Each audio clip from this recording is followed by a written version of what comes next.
You've been lied to about toxic people. The most dangerous ones don't have obvious red flags. They have sophisticated camouflage. And here's what makes this terrifying.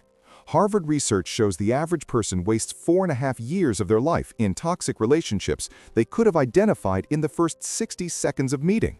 These people aren't just annoying, they are systematically dismantling your confidence, draining your energy, and rewiring your reality.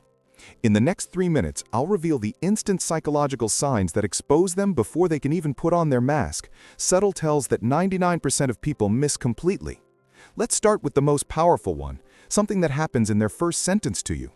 Psychologists call it the excessive validation trap. This is when someone immediately and enthusiastically agrees with everything you say, without even knowing you. Healthy people naturally disagree on some points, even when first meeting. But a toxic individual creates instant artificial harmony. This isn't a genuine connection, it's calculated mirroring, designed to disarm your psychological defenses. Research from the Journal of Personality and Social Psychology found that manipulative individuals agree with a stranger's opinions 86% of the time in initial meetings, compared to just 38% for genuine people. They'll say, "That's exactly how I feel," or "I was literally just thinking that." It feels too good to be true. Because it is. The second instant red flag is preemptive character assassination. This is when they subtly undermine the credibility of mutual friends or colleagues before you can form your own opinion. They isolate their targets by poisoning the well against potential allies. Within minutes of meeting you, they'll casually mention problems with someone you both know, disguising it as a helpful warning.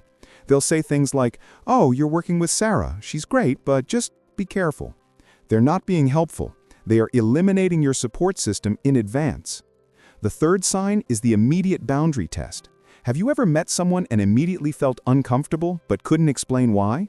Your subconscious was picking up on this. Toxic people deliberately probe boundaries within minutes, not accidentally. They'll make a slightly inappropriate comment, ask an overly personal question, or initiate unwanted physical contact, like a touch on the arm that lingers too long. This isn't social awkwardness, it's a calculated test to see what you will tolerate. How you respond sets the precedent for all future interactions. That uncomfortable feeling you get around certain people isn't just social anxiety, it's your psychological immune system working perfectly, detecting patterns your conscious mind hasn't pieced together yet. Learning to trust that initial signal is the single most powerful defense you have. You no longer have to waste years of your life to learn a lesson you could have understood in a single minute. What's the most subtle red flag you ever missed at first, but later realized was a huge warning? Share your story in the comments. Your experience could be the revelation someone else needs to see.